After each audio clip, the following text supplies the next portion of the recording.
Ayan, ang lechon baka daw ngayon ay nag-improve na. Dati kasi ang lechon baka ay pag walang sauce, no? Hindi siya malasa. Pero ito, iba na raw ito.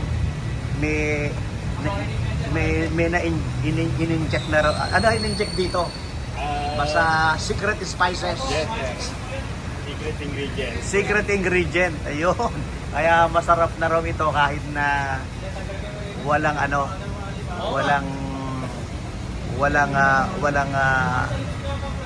walang sauce. Ayun. Ayun siya. Ang galing, ang galing. Ayan. Oh. Hindi mo naman tinitikman muna bago mo i-serve. O simple-simple lang. Hindi. Sawa na rin. Ayun, ayun. Sige. Favorite tayo ng sir? Ayan. Masarap na kahit na walang sauce. Kasi may naka-inject ng secret